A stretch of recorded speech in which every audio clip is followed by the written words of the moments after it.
디모데전서 2장 8절에서 15절 말씀 가지고 어디서나 거룩함을 드러내라 하는 제목으로 함께 은혜 나누고자 합니다.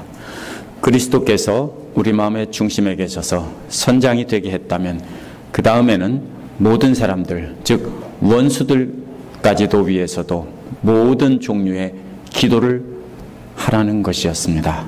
그래서 모든 사람을 만날 때 항상 경건하고 품 있는 태도로 조용하고 평화로운 삶을 평생 습관처럼 살게 하려는 것입니다. 왜 이렇게 하냐면요, 이를 통해서 모든 사람을 구원하려는 것인데 우리로 하여금 선포자와 사도와 교사가 되게 해서 유대인이나 이방인이나 모든 사람을 구원하려는 하나님의 계획입니다. 우리가 모든 사람을 구원하는 것은 우리의 말로 되는 것이 아니라 하나님을 닮고 예수님을 닮은 생활 습관과 우리의 삶의 모습을 통해서 감동을 주는 것입니다. 그런데 이러한 하나님의 계획을 반대한 사람들이 바로 에베소 교회에 들어온 거짓 교사들입니다.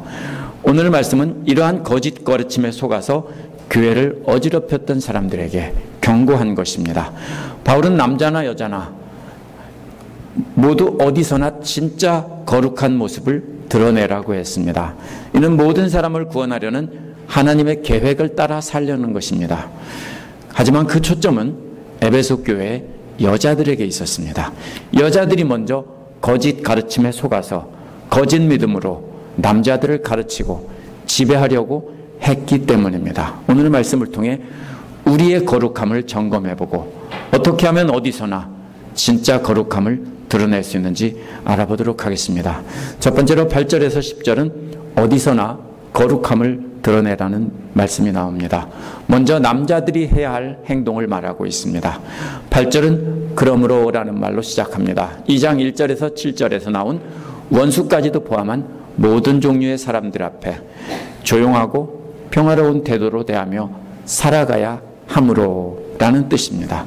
2장 1절에서 말한 네 가지 방식의 기도와 연결해서 말했었습니다. 그런데 이제는 원어는 남자들이 기도하기를 바랍니다 라는 말로 시작합니다. 앞에서 네 가지 기도를 어디서나 모든 사람 앞에서 하라고 했는데 이제는 남자들이 기도하기를 바란다라고 했습니다. 어디서 기도하라고 했습니까?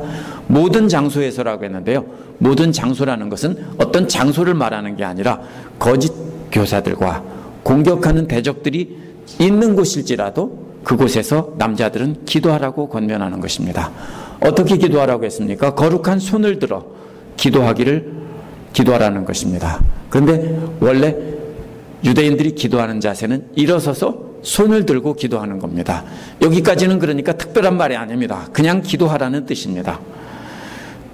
따라서 오늘도 우리도 손 들고 기도해야 된다 이러면 잘못입니다. 이것은 유대인들이 기도하는 방식이니까 그냥 기도하라는 것입니다. 근데 뭐가 초점이 있습니까? 거룩이라는 말에 초점이 있습니다. 거룩한 손을 들고 기도하라고 했습니다. 거룩하다는 말은 2장 3절에서 말한 것처럼 하나님 보시기에 좋은 일이고 기뻐 받으실 만한 일이 바로 거룩한 것입니다. 항상 모든 삶의 모습이 하나님 기뻐 받으시는 삶이 제물이 되는 것이 바로 거룩이라는 말의 뜻입니다.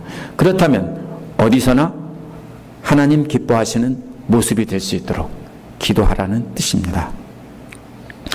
기도할 때 두 가지를 없게 하라고 했습니다. 첫째는 화내는 일이 없게 하라고 했고, 둘째는 말다툼하는 일이 없게 하라고 했습니다.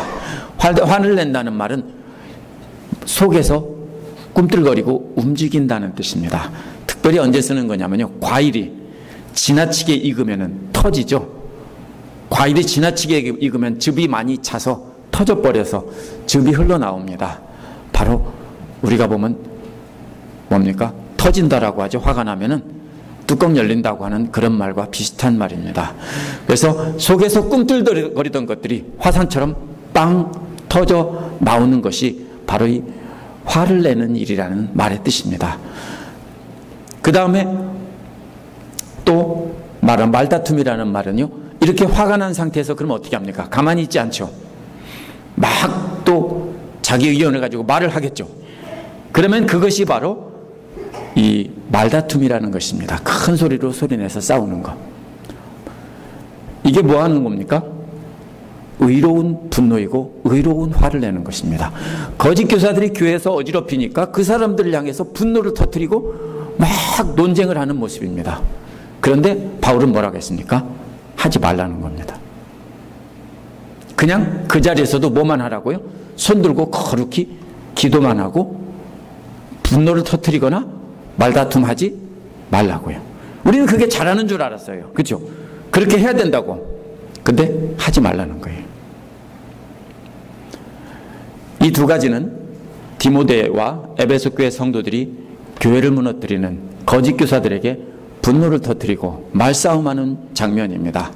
이렇게 만나도 분노를 터뜨리고 말싸움하지 말라는 것입니다. 대신 그 자리에서도 거룩한 모습으로 기도하라는 것입니다.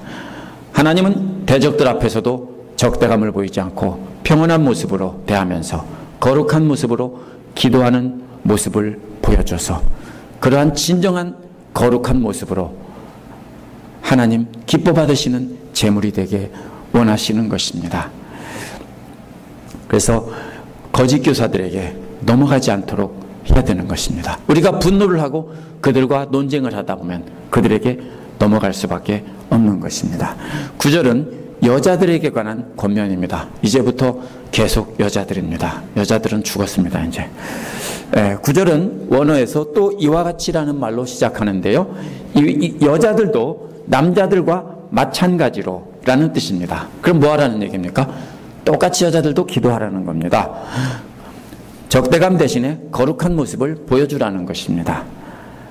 그래서 여자들도 역시 거룩한 모습으로 기도해야 합니다. 하지만 바울은 여자들에게는 또 다른 방법으로 거룩한 모습을 드러내기를 원합니다. 그것은 단정한 옷차림으로 몸을 꾸미기 바랍니다 라는 것입니다. 단정한 옷차림이라는 말은 본래 옷이 발목까지 길게 늘어뜨린 긴 옷을 말합니다.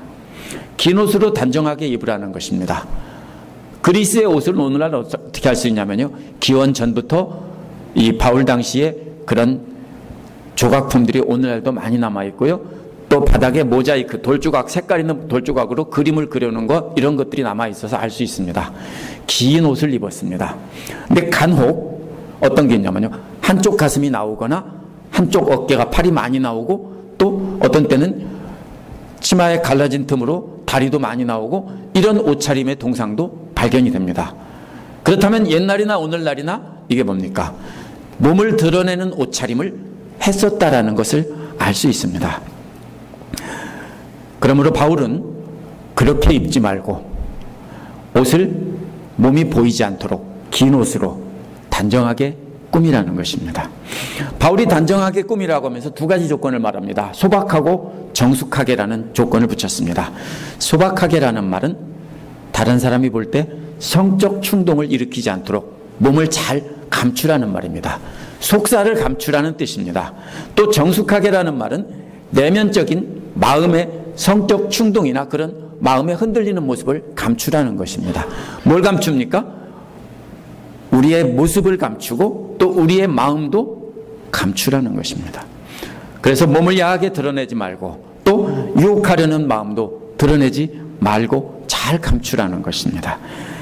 이는 몸을 잘 감추고 그 마음도 잘 감춰야 하는 것입니다. 그러나 이는 거짓으로 꾸미라는 뜻이 아닙니다. 거짓으로 괜찮은 척, 거룩한 척 하는 것과 우리가 그런 마음과 몸을 잘 감추고 우리 마음에 그런 마음이 일어날지라도 억누르면서 우리가 참는 것과는 다른 것입니다. 그래서 이것은 모든 것을 잘 감추라는 것입니다. 그래서 몸과 마음을 항상 정숙하게 하라는 것입니다. 여자들이 항상 정숙하게 하기 위해서 하지 말아야 할 것이 9절 뒷부분에 나오고 해야 할 것이 10절에 나옵니다. 여기 보면은 먼저 하지 말아야 될 것은 머리를 어지럽게 꾸미거나 금붙이나 진주나 값비싼 옷으로 치장하지 말고라고 했습니다. 이걸 원어를 잘 보면은요, 머리를 어지럽게 꾸미는 것과 금붙이는요, and라는, 영어의 and라는 말로 연결이 되어 있습니다. 이 금붙이는 그럼 머리에 붙는 겁니다. 머리를 어떻게 합니까? 아름답고 복잡하게 따고 거기에다가 또 뭡니까? 금으로 된 장식품을 꽂고 이렇게 해서 아름답게 꾸미는 것입니다. 그 다음에는 진주는 영어의 ore라는 말에 해당되는 말로 연결이 되어 있습니다. 그러면 목으로 내려온 겁니다. 그래서 목에다가 목걸이로, 진주 목걸이로 치장하고, 그 다음에 또 ore라는 말로 연결이 되는데, 그 다음에는 뭡니까? 아래로 내려와서 옷입니다. 이렇게 해서 이 화려한 옷을, 값비싼 화려한 옷을 입지 말라는 것입니다.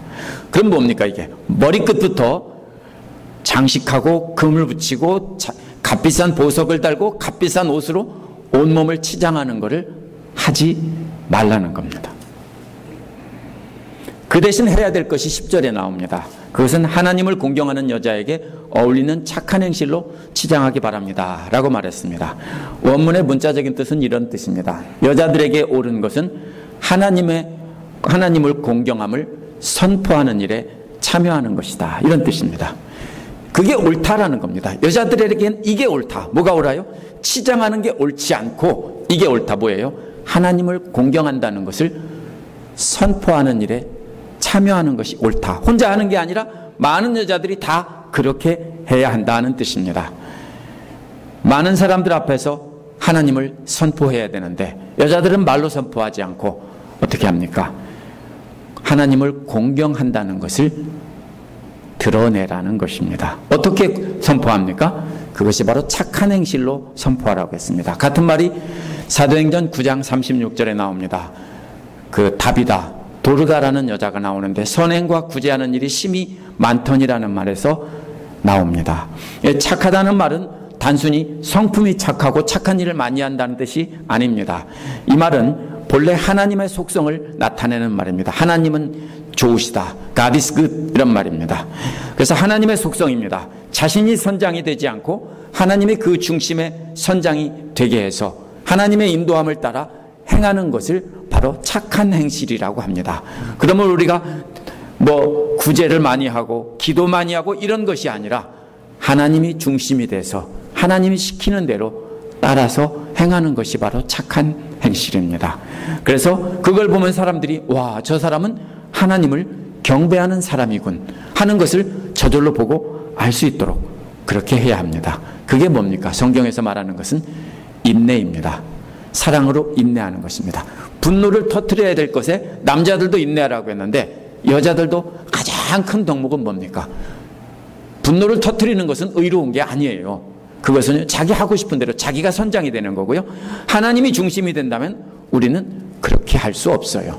그러므로 우리는 우리의 중심에 하나님을 모시고 하나님이 시키는 대로, 나는 터뜨리고 싶지만 하나님은 터뜨리지 말라고 했으니까 진짜로 참고 기도하고 그 거룩한 행실을 보여주면 그걸 통해서 하나님을 공경하는 사람이라는 것을 사람들이 보고 감동한다는 것입니다. 그렇게 장식하라는 거예요. 그렇게 내면의 성품을 장식하는 것이 여자들에게 더 옳다라는 뜻입니다. 바울은 남자들이나 여자들이나 모두 똑같이 대적들 앞에서 거룩함을 드러내야 한다는 뜻입니다. 남자들은 대개 뭘로 드러내려고 합니까? 폼 잡고 기도하고 뭐 이렇게 많은 사람 보이는 데서 뭐 나눠주고 이런 걸로 폼 잡으려고 하는데 그렇게 하지 말고 어디서나 거룩한 모습을 드러내고, 여자들도 어디서나 몸차림에서부터 행실까지 다 거룩함을 드러내라는 것입니다. 야하게 옷 입고 야하게 살 드러내고 그렇게 함부로 행동하지 말고 똑바로 단정하게, 그러면서도 선한 성품으로 하나님을 드러내라는 것입니다. 그것이 바로 우리가 하나님을 선포하는 일에 참여하는 것입니다.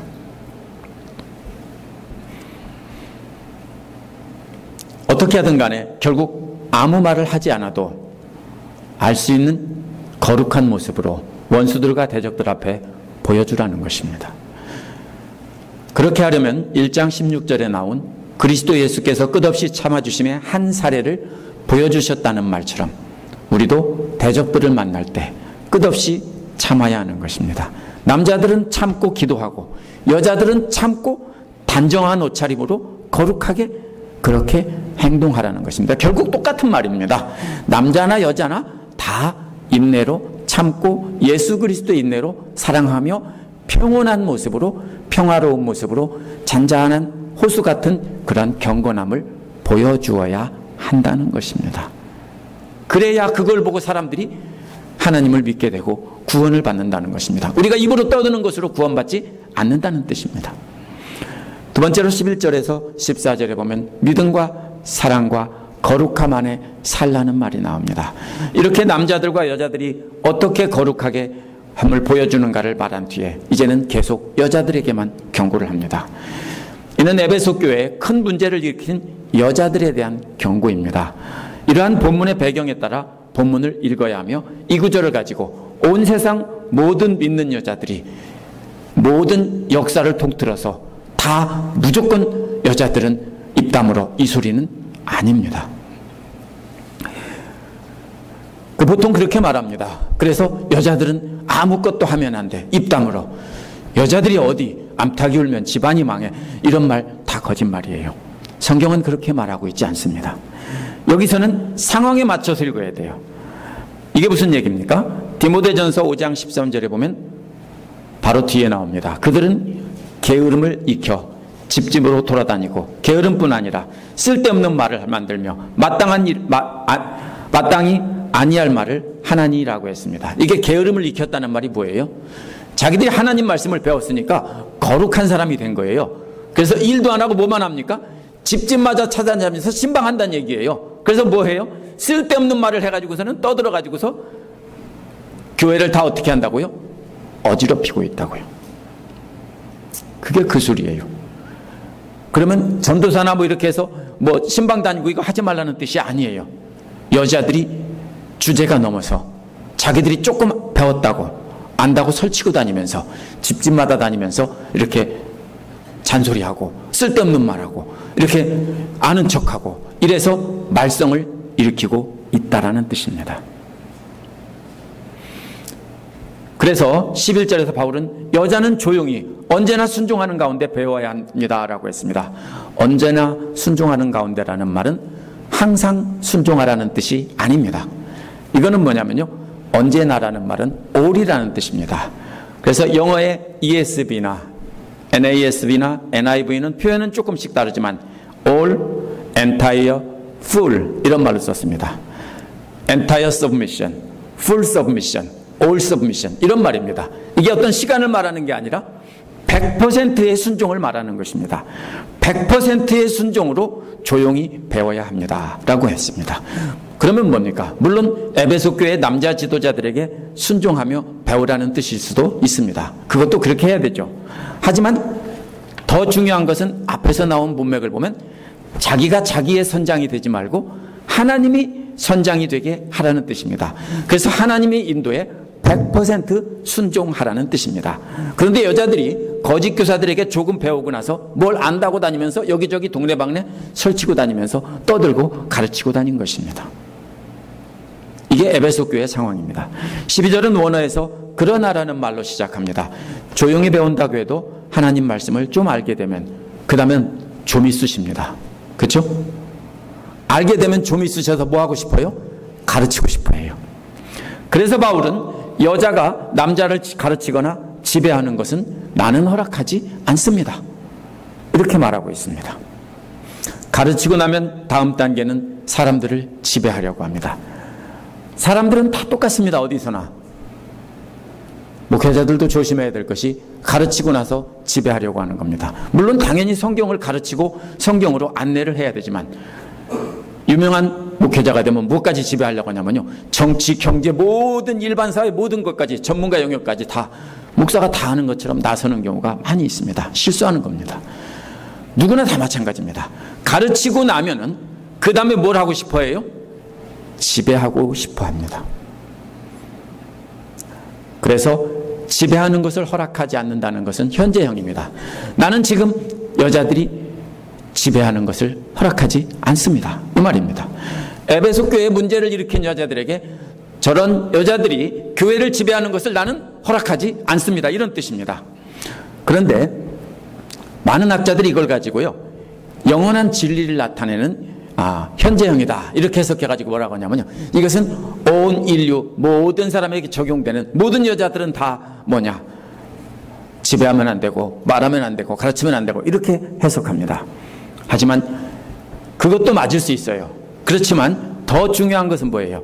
에베소 교회에 문제가 생겼는데 그 문제가 거짓 교사들인데 더 큰 문제가 뭐냐면은 거짓 교사들에게 배워가지고 설치고 다니는 여자들이 더 큰 문제라는 것입니다.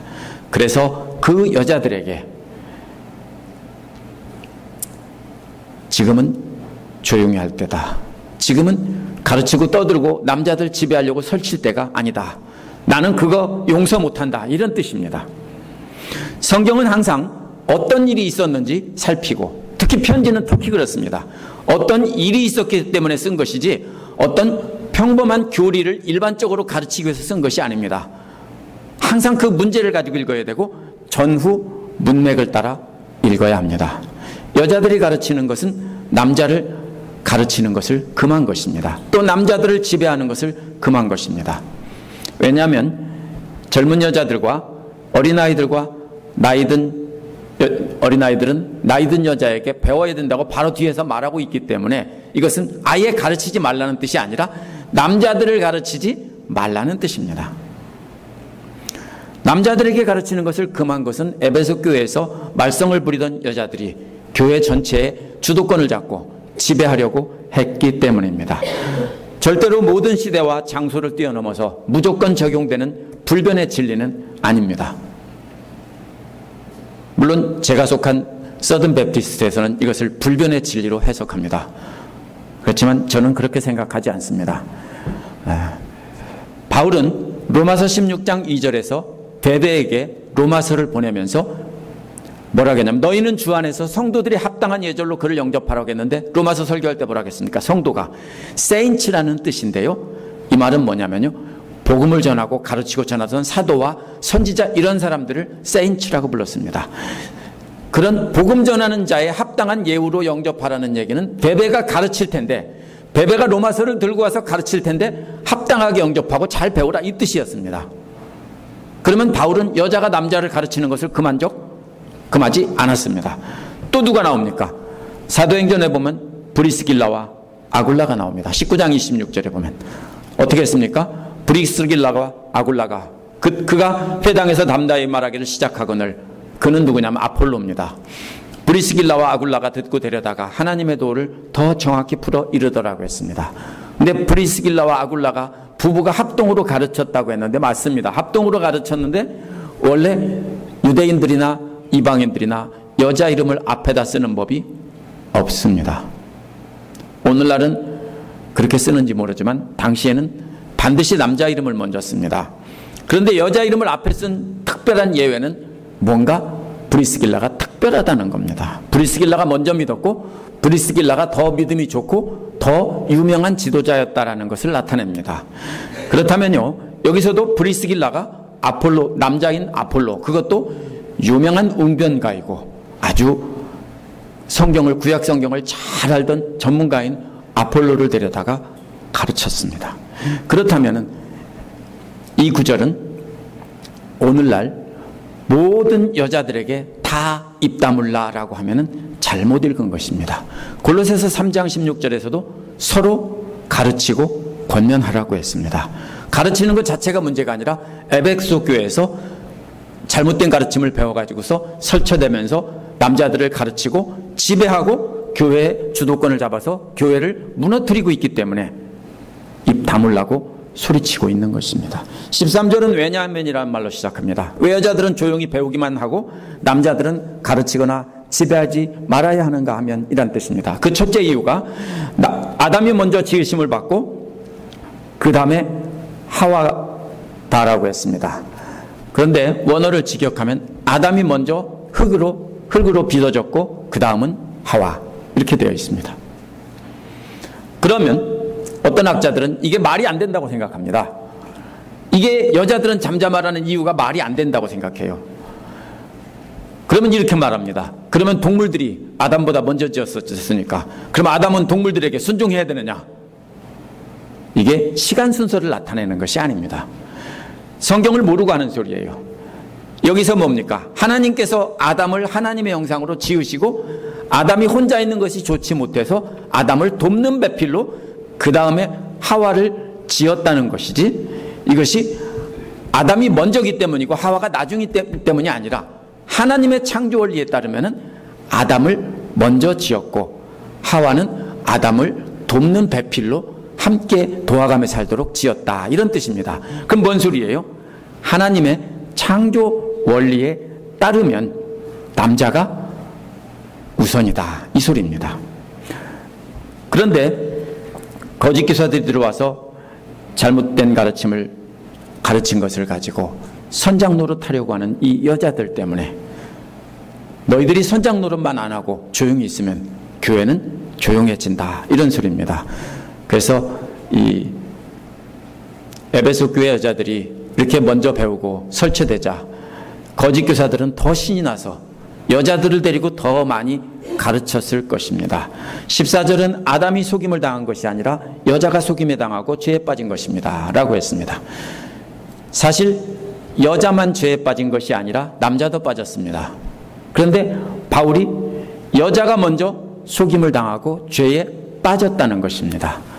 하나님은 아담을 돕는 배필로 하와를 지으셨는데 하와는 먼저 자신이 나서서 하나님의 창조 원리를 깨고 남편까지 자기가 가르치고 남편까지 주장해서 주도했다라는 것입니다. 결국 하와는 남편을 돕는 자로 지음받았다는 하나님의 뜻을 망각하고 자기가 남편을 주장하려고 했다라는 것입니다.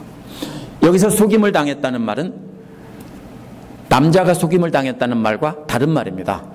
남자가 속임을 당했다는 말에다가 X라는 말을 더 붙여서 완전히 속임을 당했다, 이런 말입니다.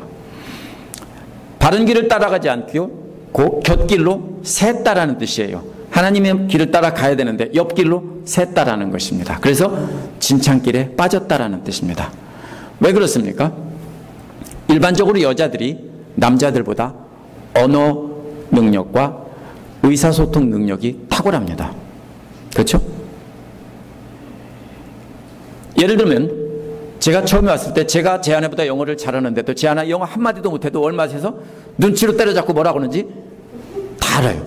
제 아내만 그런 게 아니라 여자들이 그런 감각이 훨씬 뛰어나요. 사람들의 몸짓이나 이런 언어나 언어적인 신호나 비언어적인 신호나 이것을 받아들이는 의사소통 능력이 훨씬 뛰어납니다. 그래서 어린아이들도 비슷한 아이를 놓고 보면 여자아이들이 남자아이들을 다 주도합니다. 근데 이것이 여자들의 특성이에요. 그리고 여자들이 남자들보다 훨씬 감성적이어서 말을 들으면 머릿속으로 그림을 그리고 상상을 하고 이렇게 해서 마음 깊이 새기는 것을 참 잘합니다. 그래서 더러운 얘기면 오액 하고 아무렇지도 않은데 저는요 절대로 상상이 안 돼요. 옆에서 뭐 더러운 얘기해도. 근데 여자들은 제 아내는 그러면 구역질해요. 이게 여자들의 특성입니다. 장점입니다. 그래서 여자들이 어떤 때는 공부도 훨씬 잘하고 이런 것을 보이기도 합니다. 탁월한 장점입니다. 그런데 동시에 단점입니다. 왜냐하면 하와도 역시 그래서 아마 사탄도 여자를 타겟으로 삼고 여자를 붙잡고 이렇게 유혹했을 것입니다. 돕는 배필인 하와가 이렇게 남편을 지배하려고 먼저 완전히 속아 넘어간 것이 에베소 교회 여자들과 똑같다라는 것입니다. 그래서 앞에서는 지금 말한 것은 바로 단수로 얘기했기 때문에 하와인데 그 다음에 에베소 교회 여자들에게 경고하기 위해서 그 다음에는 복수로 말합니다. 그래서 하와이 모델을 예를 들면서 말한 것은 모두가 다 그렇다는 게 아니라 하와가 그랬던 것처럼 에베소 교회 여자들도 그렇게 빠졌다라는 것입니다. 그래서 바로 문제가 여기에 있었습니다. 만약에 여기서 보면은 하와는 에베소 교회 여자들의 모델이고 뱀은 사탄은 거짓 교사들을 모델이 되는 것입니다. 그래서 남편들을 돕는 태도로 조용히 배우고 있었더라면, 가만히 지켜보고 있었더라면 에베소 교회는 거짓 교사들이 발을 붙일 곳이 없었다라는 것입니다. 15절은 그러나라는 말로 시작합니다. 앞에서 남자를 지배하려고 했고 거짓 교사들에게 속아 넘어간 것과는 반대 행동으로 말한 것입니다. 원어에서 여자가 아이를 낳는 일로 구원을 받을 것입니다 라고 했는데요, 이게 참 진짜 이해하기 어렵습니다. 여자가 아이를 낳는 일로 구원을 받을 것입니다 라는 말이 제일 앞에 나오는데요, 여기서 한 명의 여자가 아이를 낳는 일로 구원받는다는 뜻입니다. 이 구절을 이해하기 어렵기 때문에 그럼 한 명이 누구냐? 마리아가 메시아를 낳음으로 영적인 구원을 받는 것일 거다. 이렇게 해석을 했습니다. 전통적으로 많이. 근데 이러한 해석은 문제가 뭐냐면요, 에베소 교회의 상황과 전후 문맥을 따지지 않고 무조건 구원이라는 말을 신학적인 의미를 파악해서 구원이란 이거다라고 생각해서 그거를 갖다가 그렇게 꿰맞춰서 해석한 것입니다. 그러나 만약에 바울이 이렇게 중요한 진리를 말하고 있다면, 메시아에 관한 진리를 말하고 있다면 반드시 그 다음에 설명이 나와야 합니다. 근데 아무 설명이 없는 것은 그런 뜻이 아닙니다. 이것은 타당성이 없습니다. 단순히 하와가 먼저 속아 넘어갔기 때문에 아이를 낳는 임무를 맡았다는 것입니다. 그래서 여기서 구원이라는 것은 그 잘못을 용서받으려면 바로 하나님께서 주신 그 아이를 낳아서 키우는 일을 잘 감당해야 한다는 뜻일 뿐입니다. 이것은 실제로 영적인 구원을 말하는 것이 아닙니다. 바울은 누구를 예화로 들고 있습니까? 창세기에 하와를 가지고 에베소 교회 여자들에게 지금 훈계하고 있는 것입니다. 에베소 교회 여자들은 이미 죄를 졌습니다. 거짓 교사들에게 속아 넘어가서 잘못된 가르침을 남자들에게 가르치며 교회를 지배하려고 했다는 것입니다. 그런 잘못을 용서받으려면 여자가 조용히 아이를 낳아 키우는 일에 집중하라는 것입니다. 나쁜 말로, 막말로 말하면 여자는 집에서 애나 키우지, 이런 소리입니다. 근데 여기 여자는 한 명입니다. 그럼 뭡니까? 하와를 예를 들어 설명하는 것입니다. 이것은 에베소 교회가 아니라 하와는 그렇게 해서 아이를 낳고 키우는 일에 집중해야 한다. 그래야 그 지은 죄를 용서받을 수 있다, 이런 말입니다. 그런데 거짓 교사들이 뭘 했냐면요, 결혼과 성관계를 거룩하지 못한 것으로 가르쳤습니다. 이것이 그 당시의 풍토예요. 어떤 이들은 그래서 거세하기도 하고 하면서 수도원에 들어가고 이렇게 하면서 그것이 거룩이라고 주장을 했습니다. 다른 종교의 영향을 받아서 그렇게 한 거예요. 그게 거룩이라고 가르쳤어요. 거짓 교사들도 그런 가르침을 가르쳤을 것입니다. 그러니까 남편들을 멀리하고 어떻게 합니까? 자기들 마음대로 아이 키우고 돌보고 이런 일도 다 내팽개치고 뭐를 합니까? 돌아다니면서 가르치고 떠들고 이렇게 남자들과 여자들을 지배하려고 설치됐다는 것입니다. 오늘날로 말하면, 쉽게 말하면 뭐예요? 목사나 전도사 역할을 하면서 돌아다녔다, 이런 뜻입니다. 그런 여자들에게 하와의 모델을 들면서 창조의 원리에 따라 자녀를 낳아 가르치는 일에 집중하면 지금 너희들이 지은 그 잘못의 문제는 해소되고 그 잘못은 용서받을 수 있다. 이런 에베소 교회 상황에서 이해해야지, 이것이 무조건 모든 여자는 집에 가서 애나 키워라, 이런 뜻은 절대로 아닙니다. 그 다음에 여자가 믿음과 사랑과 거룩함을 지니고 정숙하게 살면이라는 말에서 여자란 여기서는 여러 여자들입니다. 이제 그러면 이것은 에베소 교회 성도들입니다. 에베소 교회 모든 여자들은 믿음과 사랑이란 1장 14절에 나온 그리스도보다 같은 믿음과 사랑인데, 그리스도께서 바울과 디모데에게 부어주어서 흘러 넘치게 했던 것입니다. 그 믿음과 사랑을 에베소 교회 여자들이 디모데에게 받아서 간직하고 살아야 한다는 것입니다.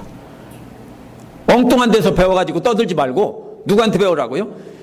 예수 그리스도께서 바울과 디모데에게 부어준 것을 디모데를 통해서 그 믿음과 사랑을 넘치도록 받아야 한다는 것입니다. 그리고 그것을 간직하고 살아야지 제발 엉뚱한 것 가지고 그렇게 설치되지 말라는 뜻입니다. 믿음이란 앞에서 계속 말한 거짓 없는 믿음입니다. 여자들은 거짓 교사들에게 성관계를 금하고 거룩하게 살라고 배웠습니다. 그것이 거룩이다라는 거죠. 그것은 거짓 거룩으로 거룩한 척하는 가면일 뿐입니다. 그러한 거짓 경건이 아닌 진짜 그리스도를 닮은 진짜 경건한 믿음으로 살라는 것입니다. 또 사랑이란 그리스도께서 끝없이 참아주신 그 사랑입니다. 교회 안에서 믿음이 있는 척 폼을 잡으면서 남자들 앞에서 설쳐대지 말고 조용히 진짜 믿음 안에서 살라 하는 것입니다. 아이를 낳아서 믿음으로 잘 키우는 역할을 잘 감당하라는 것입니다.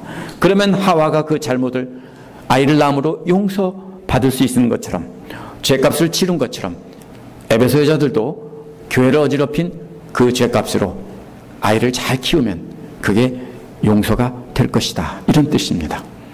여기 한마디 더 붙인 것이 정숙하게라는 말입니다. 9절의 정숙하게와 똑같은 말입니다. 성적인 충동을 품에서 마음 안에 열정과 충동들을 억제하는 능력입니다. 자신의 마음속에 있는 열정과 충동, 이 모든 이 느낌들을 잘 조절해서 드러내지 말고 늘 조용하고 평화로운 경건한 모습으로 살면서 그렇게 믿음과 사랑과 거룩함 안에서 살라는 것입니다. 이것이 진짜 경건이다 이 뜻입니다. 절대로 여자들 차별한 게 아니에요.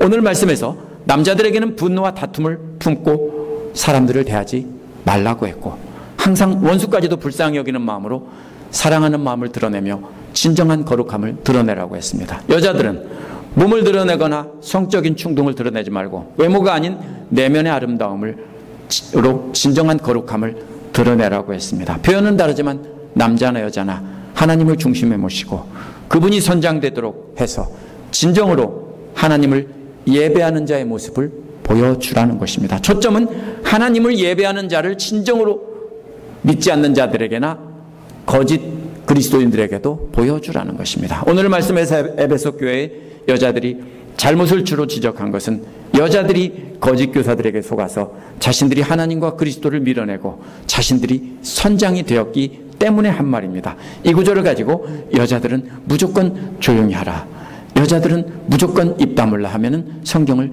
잘못 읽은 것입니다. 에베소 교회 여자들이 남자들 지배하려고 하며 교회 질서를 어지럽혔기 때문에 하나님의 뜻을 거역하고 자기 마음대로 선장이 된 하와의 예를 들면서 설명한 것뿐입니다. 중요한 것은 항상 우리 마음에 하나님을 선장으로 모시고 살아야 한다는 것입니다. 하나님께서 여자를 아이를 낳아서 믿음으로 키우도록 우리를 만드셨다면 우리는 하나님의 뜻에 따라야 하는 것도 분명합니다. 그렇죠? 그런데 요즘에는요 어떻게 합니까? 남자가 이 복막에다가 수정란을 집어넣어서 키울 수 있는 기술이 있대요. 요즘에요. 실제예요. 그렇게 해서 난 사람도 있어요. 남자가 복막에다 수정란을 집어넣어 가지고요 아이를 키운대요. 그럼 아이가 다 크면은 절제하고 꺼낸대요. 이게 뭐예요? 하나님을 거역하고 하나님이 없다고 하면서 대적하는 사람들이에요. 그럴 수 있어요. 하고 싶으면 하세요. 근데 문제가 뭐예요? 젖이 안 나와요. 그죠? 키울 수 있어요. 오늘날은 분유를 먹여서 키울 수 있는데요. 하나님의 창조 원리가 아니라고요. 여자가 자연스럽게 나오면 젖도 나오고 젖도 먹이면서 돌볼 수 있어요. 또